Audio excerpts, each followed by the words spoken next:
और आप और हम जानते हैं कि 6 दिसंबर 1992 को क्या हुआ था। सुप्रीम कोर्ट को वादा करके कि वहाँ पर बाबरी मस्जिद को हाथ नहीं लगाया जाएगा, तमाम संघ परिवार के लोग जमा हुए। लाल कृष्ण आडवाणी, मुरली मनोहर जोशी, उमा भारती, जितने लोग थे उन तमाम लोग सुप्रीम कोर्ट को वादा किए थे कि मस्जिद को हाथ नहीं लगाया जाएगा। और उसके बाद हम देखते हैं कि बाबरी मस्जिद को वहाँ पर शहीद कर दिया गया। बावजूद इसके कि सुप्रीम कोर्ट को उन्होंने लिख कर दिया था और बाबरी मस्जिद को दुनिया की आंखों के सामने पुलिस की मौजूदगी में मस्जिद को शहीद कर दिया गया।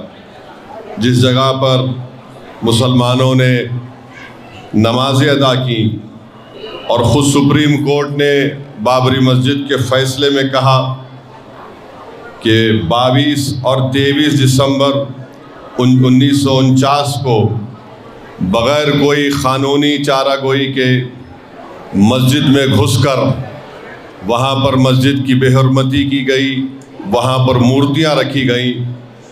और फिर सुप्रीम कोर्ट ने अपने ही फैसले में सफ़े नंबर 913 और 914 में लिखा कि मस्जिद की शहादत, जिसको अंग्रेज़ी में कहा कि एग्रेग्रेस, उन्होंने लफ्ज़ का इस्तेमाल किया और कहा कि ये violation of rule of law था।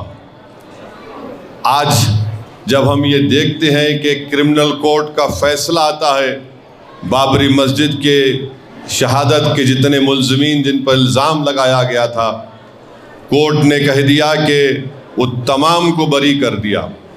सवाल ये पैदा होता कि फिर 6 दिसंबर 1992 को फिर किसने मस्जिद को शहीद किया था? और ये मोदी की हुकूमत, बीजेपी की हुकूमत ने उस ट्रायल कोर्ट के फ़ैसले के ख़िलाफ़ अपील नहीं की। अजीब माहौल है, इंसाफ की बात करते हैं और एक मॉब वहाँ, बल्कि हज़ारों की तादाद में लोग जमा होकर मस्जिद को शहीद कर दिए और कोर्ट ये फ़ैसला देता है कि हम किसी को भी मुजरिम नहीं करार दे सकते। मेरे अज़ीज़ दोस्तों और बुज़ुर्गों, फिर हम देखते हैं कि हालिया दिनों में वज़ीर आज़म मुल्क के कहा कि 500 साल के ज़ख़म अब हमारे भरे जा रहे हैं। सवाल ये पैदा होता कि सुप्रीम कोर्ट ने अपने फ़ैसले में कहा कि ना कोई मंदिर को तोड़कर वहाँ पर मस्जिद बनाई गई, तो फिर किस बुनियाद पर वज़ीर आज़म इस तरह की बात करते हैं? आखिर वो कौन से ज़ख़म की बात कर रहे हैं? ज़ख़म तो वो है कि 6 दिसंबर 92 को मस्जिद को शहीद नहीं किया गया, बल्कि भारत के संविधान को कमज़ोर किया गया, आइन को, रूल ऑफ लॉ को कमज़ोर किया गया, उसको ज़ख़म दिया गया। और आज वज़ीर आज़म इस तरह की बात करते हैं।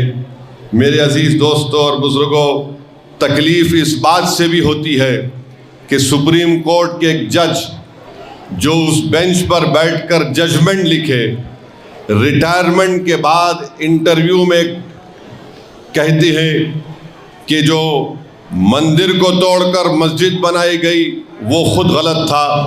अरे आप जब जज थे, आपने फ़ैसला लिखा, जब आपको ख्याल नहीं आया, आपने अपने फ़ैसले में लिखा कि मंदिर को तोड़कर मस्जिद नहीं बनाई गई थी और मस्जिद और मंदिर के दरमियान में जो कितना ज़्यादा लंबा अरसा था, मगर रिटायरमेंट के बाद जज साहब जज नहीं रहे तो उनकी ज़बान आज़ाद हो गई।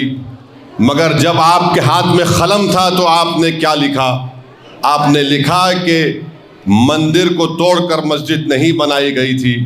मेरे अज़ीज़ दोस्तों और बुज़ुर्गों, आज आप देखते हैं कि इस तरह के जजमेंट जब आए थे, जब ये जजमेंट आया, मैंने उसी वक्त कहा था कि ये आस्था की बुनियाद पर फैसला दिया गया। मैं आज भी ये सवाल उठा रहा हूँ, अगर 6 दिसंबर 1992 को अगर मस्जिद शहीद नहीं होती तो सुप्रीम कोर्ट के जजेस क्या फैसला देते? क्या फैसला देते? आपने आस्था की बुनियाद पर फैसला किया और फिर जो मस्जिद 400 साल से ठहरी हुई थी उसको आपने अपने कोर्ट के जजमेंट में कहा है it is an violation of rule of law. और जज साहब बाद में इंटरव्यू में ये बात कहते हैं।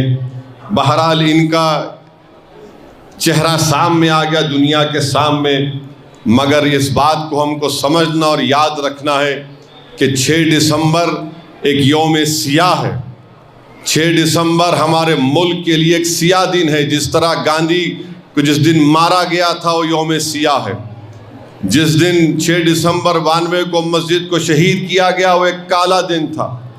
जिस दिन इंदिरा गांधी के कत्ल के बाद दिल्ली के सड़कों पर सिखों का खून की होली खेली गई तो मुल्क के लिए काला दिन था। जिस वक्त 2002 में गुजरात और अहमदाबाद में फसादात हुए वो एक यौम सियाह था। तो ये ऐसी चीज़ें हैं जिसको हम कभी नहीं भूल सकते, ना भूलना चाहिए। याद रखिए, अगर क़ानून की बालादस्ती रहेगी, रूल ऑफ लॉ रहेगा, तो जमहूरियत मजबूत होगी, इंसाफ मजबूत होगा। और अगर इंसाफ करने वाले रिटायरमेंट के बाद इस तरह की बात लिखते हैं, इंटरव्यू में बोलते हैं, तो ख़ुद वो अपना तमाशा कर रहे हैं और अपने चेहरे को बेनकाब कर रहे हैं। बहरहाल मेरे अज़ीज़ दोस्तों और बुज़ुर्गों, आज वक्त ये है कि हमको मुत्तहदा तौर पर अपनी इबादत गाहों की हिफाजत करना है।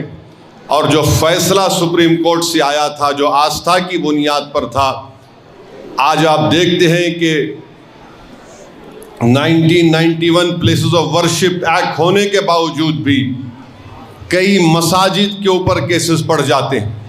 और इसी बाबरी मस्जिद के केस में उस जजेस ने लिखा था कि प्लेसेस ऑफ वर्शिप एक्ट का ताल्लुक बेसिक स्ट्रक्चर से है। सुप्रीम कोर्ट एक बात बोलता है और लोअर कोर्ट उसको कबूल नहीं करता है। बहरहाल हमको जितनी अल्लाह ने हम तमाम को सलाहियत दी है, हम आइन को मजबूत रखें, क़ानून की बालादस्ती को बरक़रार रखें या रूल ऑफ लॉ को बरक़रार रखें, और ऐसी ताकतों को पहचाने जो मुल्क के आइन को, इंसाफ को कमज़ोर करना चाहते हैं। याद रखिए, इस मुल्क का कोई मज़हब नहीं है, ये मुल्क तमाम मज़हब के मानने वालों का है। अगर कोई ये कहेगा कि मुल्क एक मज़हब का है तो फिर याद रखिए हम उन अजीम आज़ादी के मुजाहिदीन की क़ुरबानी को रायगा जाने देंगे, क्योंकि उस वक्त हिंदू मुसलमानों ने मिलकर, सिखों ने, ईसाइयों ने मिलकर अंग्रेज़ों से इस मुल्क को आज़ाद करवाया था। और हमारे बुज़ुर्गों ने यह ख्वाब देखा था और इसीलिए इस तरह का आइन बनाया, कॉन्स्टिट्यूशन बनाया 1950 में, जो हमने आइन अपने आप को दिया। वो ये कहता है कि इंडिया जो उसका प्रियम्बल है, उसका जो कहता, उसमें ये बात लिखी गई कि लिबर्टी, इक्वालिटी, जस्टिस, फ्रेटर्निटी, ये 4 चीज़ें जब आप बात करते हैं तो किसी एक मज़हब की तायीद में बात नहीं होती। तो बहरहाल ये चीज़ें हैं जिस पर आपको हमको गौर करना है।